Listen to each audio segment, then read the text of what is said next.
Hi guys, it's Izzy and welcome back to my channel. It's been a hot minute, but I am back to film my end of the year series. It's my favourite time of year is to film my end of the year videos to talk about my best and worst books of the year. It's something I love to watch, it's something I love to film, and so I will be making this video, which is my worst books of 2020. I will be making a video talking about my best books of 2020. Usually I like to do a most disappointing video and most surprising books of the year video, but I don't have the time, so those are the ones I'm aiming for. If you're wondering why I'm being so inconsistent with my uploading and have been a bit absent from my channel, if you don't follow me on Twitter, I'm currently in a neuro rehab treatment for my neurological disorder, and that's taken up a large amount of my time, energy, and so I've been doing that for 5 weeks, and after Christmas I'm doing that for another 6 weeks. And then moving on to trauma processing. So it is likely I'll be taking a clean break in January and February, well maybe February, March, to really concentrate on healing and trying to improve my quality of life. But as soon as I'm able to, I will be making videos. But yeah, ignore my hair. It's gotten so long, I can't get it cut, and it's so long, and I've given up. It looks like trash, but it's so long now, I've given up on life. So yeah, now I've done all that rambling, let's get into the video. And just to say, I really don't mind if you like any of these books. This isn't to say you can't like any of these books. It's just personally for me, they weren't for me. I didn't like them, I had issues with them, whatever, but that in no way means that, yeah, I don't think you're allowed to enjoy them. So yes, without any further ado, this list is not really in any order because I just didn't like any of them, so they're just in a random order. So let's get started with the video. The first book I'm going to talk about is The Woman in the Window by A.J. Finn. This is an adult thriller book that follows a woman who has agoraphobia and witnesses a murder across the street, in a house across the street, and tries to report the incident, but no one believes her because they all think she's crazy, and she's an alcoholic and she has substance abuse, and she's not really in a stable place. Really, my main problem is I'm so sick of mental illness being villainized in books, especially in the thriller genre and especially in the adult thriller genre. I think, get a new thing, make your story interesting because you're creative and have a good idea, not just because you've made someone mentally ill and then think that writes itself. And I've just so had enough of it. As someone who has a lot of mental health issues myself, I just think it's really in poor taste to kind of have your whole story revolving around the fact that someone is suffering so much mentally, and to have that kind of drive your interesting plot. It just does not sit well with me at all. Also, this was written by a man and it was very sexist and misogynistic, and I again think that kind of ties into women with mental health issues being seen as kind of hysterical and untruthful, and all those kind of stereotypes as well. So yeah, and it's also just really boring. So it didn't even have any redeeming factors. It wasn't even a good book aside from those issues. So yeah, it was just bad, and I hated it, and yeah, I unhauled it as soon as I finished it because it was garbage. So yeah, I have no idea why it was so hyped up. It was such it was so big when it came out. It was like everyone was reading it, so I'm surprised that so many people read it and didn't have the issues that I had with it. The next book is The Boy in the Red Dress by Kristen Lambert. I was very kindly sent this by Penguin. I can't hold it up. Well, I can kind of hold it there. Yeah, this was very kindly sent to me by Penguin, and it was something I really thought I was going to enjoy. It basically follows our main character, whose name I have no recollection of. Millie. And basically Millie works in this jazz bar in the 1920s, and it's a place where you can drink during the Prohibition time, and she has a best friend who is the boy in the red dress because he performs like drag basically in this club, and yeah, it's kind of like a queer space, and a murder happens in the club, and the number one suspect is this boy, and because he's Millie's best friend, she's determined to kind of clear his name, and yeah, this was painful to read, like genuinely painful. Like, it was so boring. It was so stupid, and every time she thought she needed to do something really difficult that she wouldn't be able to do, she just was able to do it so easily, and it was just so unrealistic, and so much of her like looking for information was either pointless or like super easy. The story was very obvious, and I think the plot twist, it was hardly a twist, was very obvious too. It was boring. I think it was overly descriptive in very odd places. It gave so much detail about such unimportant things, and it was just really, I just didn't like anything about it, basically. Like, no, like I just didn't like it. But I do know quite a few of my friends like it, so I wouldn't say like don't read it. You might enjoy it, but personally, wasn't for me. The next book I'm going to talk about is Roll With It by Jamie Summer. This is a middle grade book about a girl who has cerebral palsy and is in a wheelchair, and she and her mum move across the country, state, I don't know, to go and live with her grandparents because her grandpa, I believe, has dementia. Is that why? And the grandma can't look after him. So they have to move, and while their home and her school previously were very set up and accessible for her, she has to live and go to school in an area that is extremely inaccessible. And yeah, what I wrote on Goodreads, which I think just sums it up, is in quotation marks, in speech marks, parents of disabled kids, stop writing books about disability like you experience it. Why? Why do I have to read books written from the point of view of someone disabled, written about the disabled experience, that's not written by a disabled author? This woman who wrote it has a son with cerebral palsy. But I'm sick of like publishing and readers and authors thinking that just because you have a family member with a disability, it somehow makes you able to write from the point of view of being disabled. It doesn't give you an insight into actually that living that experience. Like, you can get more of an idea than maybe if you didn't know someone, but like, I'm so sick of people, and I think it happens especially in the world of disability, of people thinking because they know someone with a disability that they know what it is to be disabled, and it's just not the case. I just think this book was written really poorly.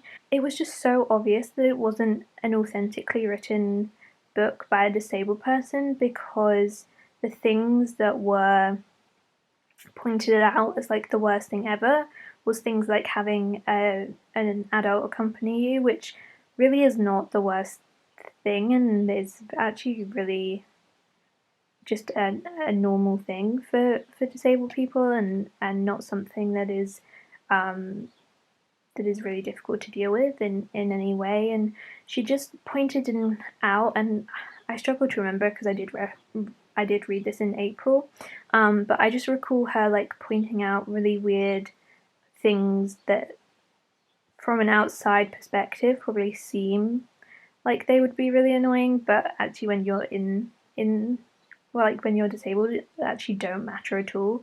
And she suffered like such a loss of dignity by being moved to a house in a school that was so inaccessible, and it was not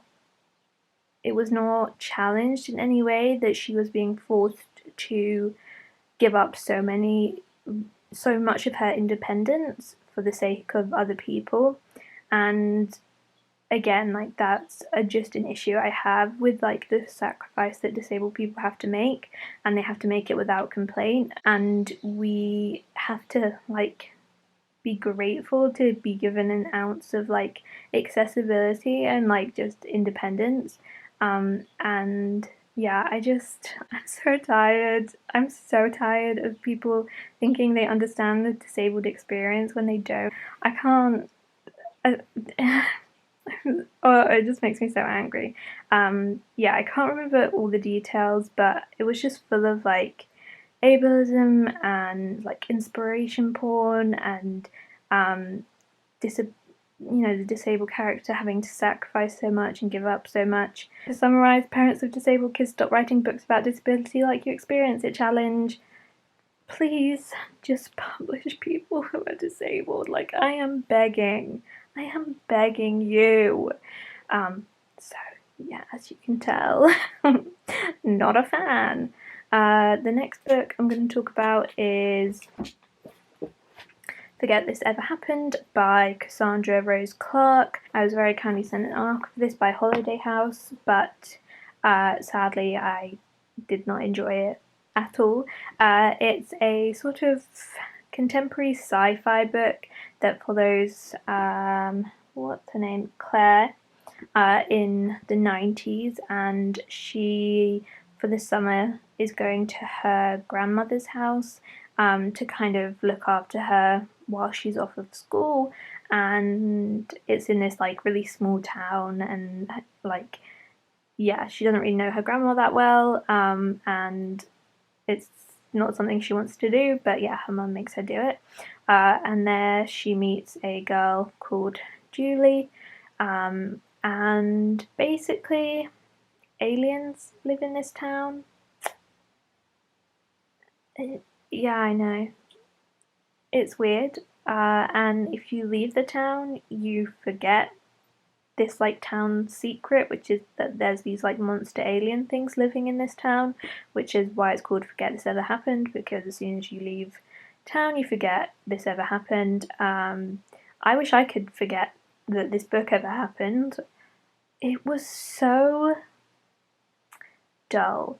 This is a sapphic romance, and usually I eat that up. Like, I love it. If you've got a sapphic romance in a book, like, it's pretty much guaranteed I'm gonna like it. But this, like, I didn't even want the characters to end up together. There was no romantic or sexual tension. There was no, like, reason for them to like each other. They really had no, they didn't think about the things that they liked or loved about the other person. It was very like, these two girls are just going to end up together for no reason. The plot was a hot mess. Like, I don't understand. I finished the book and I was like, why did someone write this? Like, truly, I don't understand what the point of it was. The mystery was so obvious and the characters were so dumb. like so dumb. You know, in like horror movies where you're like, bitch, don't go inside that house. Like clearly that's the wrong move because like you can tell that that's going to end badly. Or like don't go down to the basement and you're just like screaming at the TV because you're like you're so dumb because you can clearly tell that those decisions are stupid and no one in real life would ever make them. That was this book. Like they were truly so dumb, and also like the main character Claire was so suspicious of everything from the moment she got there, even when nothing was suspicious.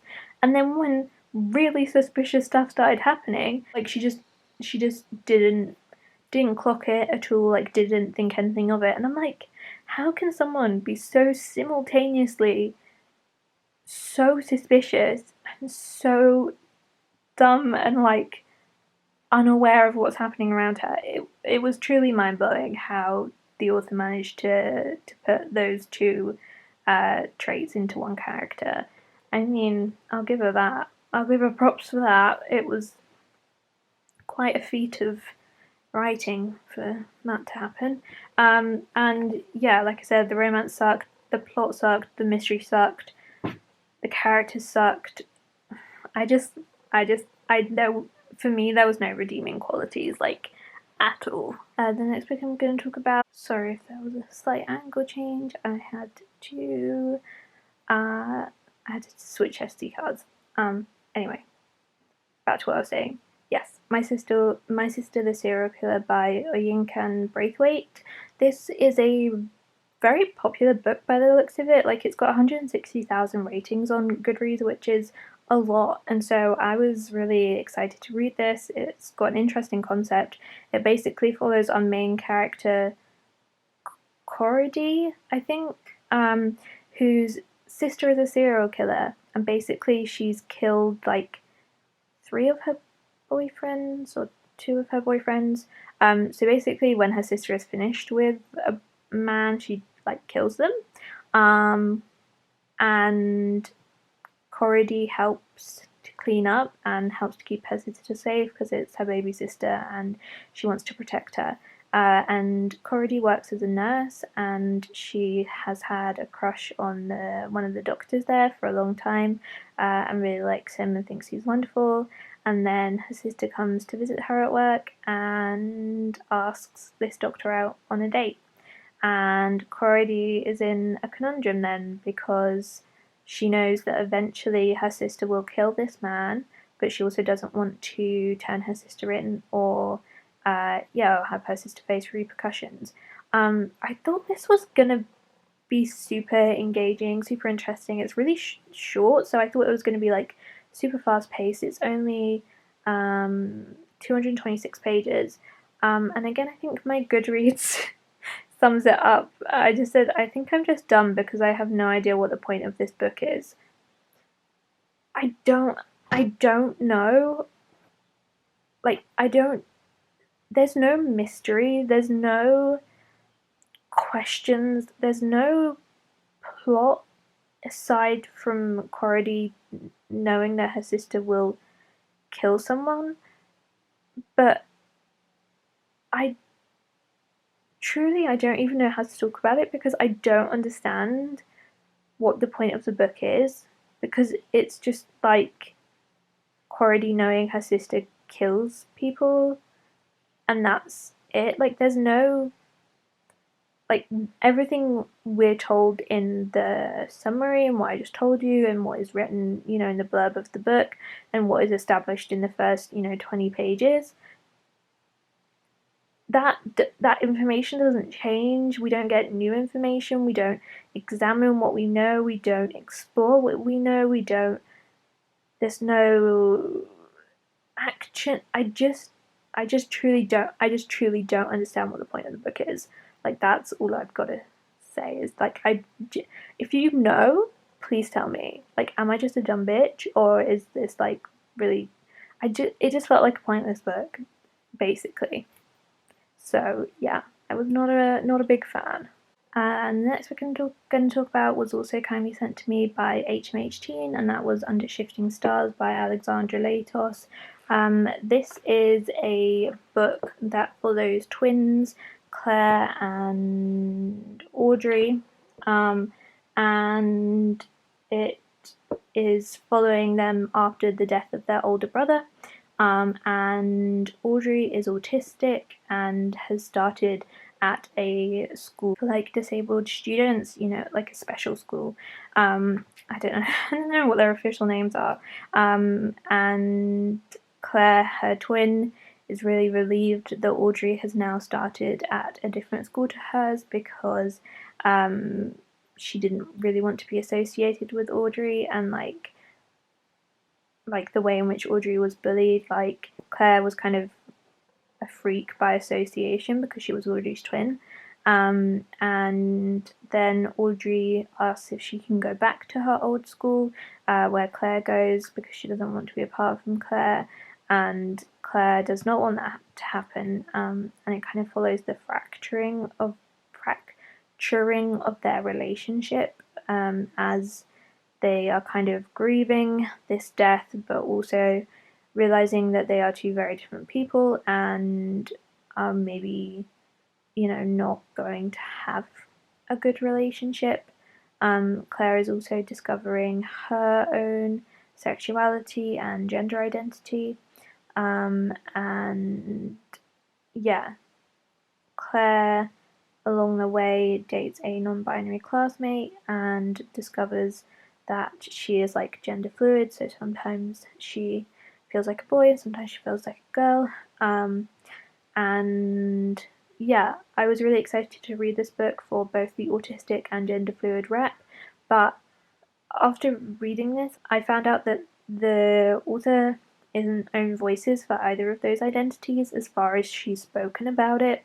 And I just think all of it was handled in a really problematic way and in a way that didn't sit well with me at all, especially talking to autistic friends. And yeah, it was just handled really poorly. Audrey was bullied constantly by both classmates and her sister.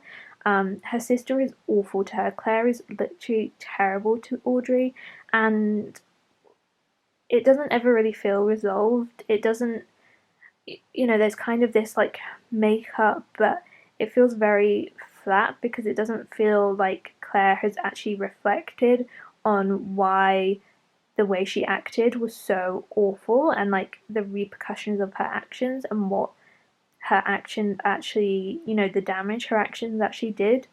And I just don't think that even the resolution was really a resolution because I don't think anyone understood like what they'd done wrong. And I also just think this book was trying to do too much. We've got a character who's autistic, who's trying to find her own independence and her own identity away from her family and her twin, and, you know, starting at a new school that she doesn't really want to be at. And then we've got another character, Claire, who is figuring out that she likes a non binary classmate, that she doesn't feel like a girl all the time herself, that she, you know, she's figuring out her sexuality, her identity, and feeling very confused about what's happening, you know, into her. And then we've also got the death of an older brother, and there's a lot of like, there's a lot of responsibility. There's a lot of blame put on different characters, and then there's also like a flood, and they have to deal with losing a lot of their precious stuff.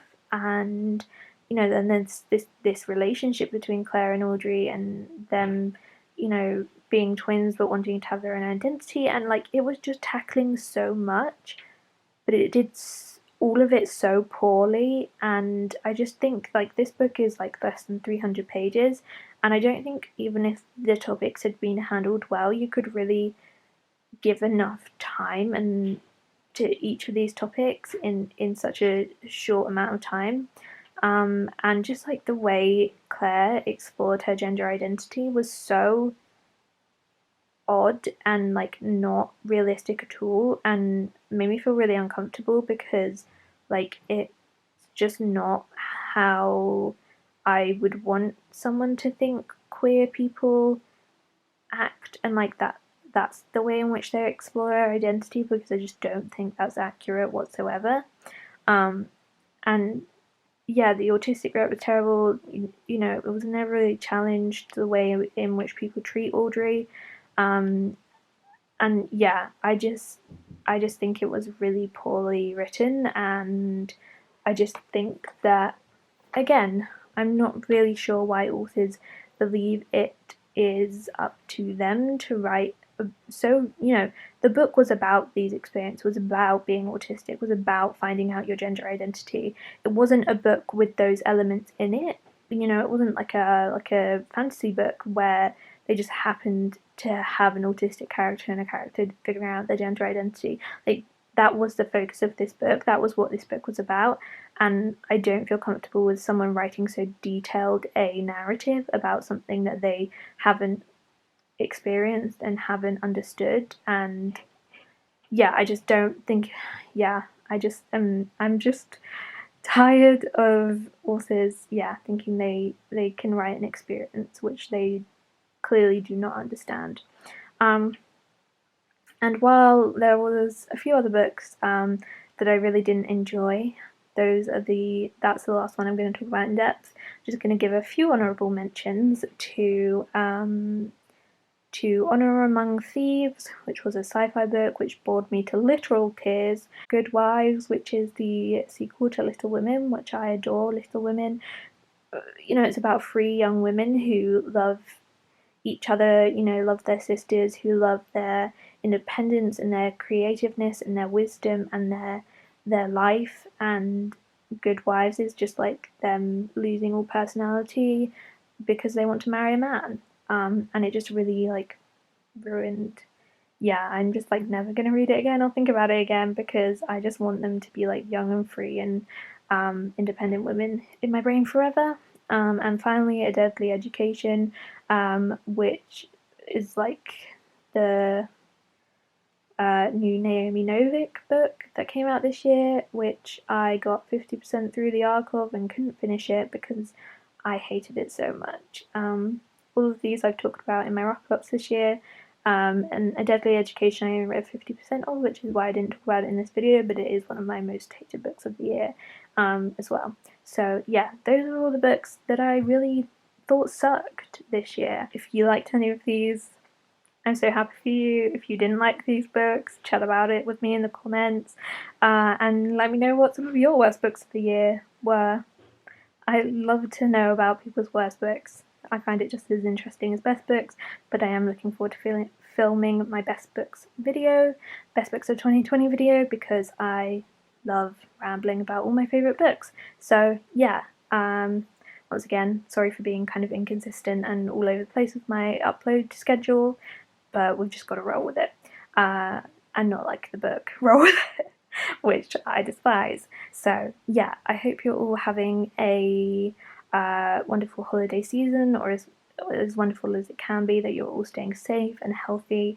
And yeah, thank you for watching. Have a wonderful rest of the day, and I will see you in my next video. Bye!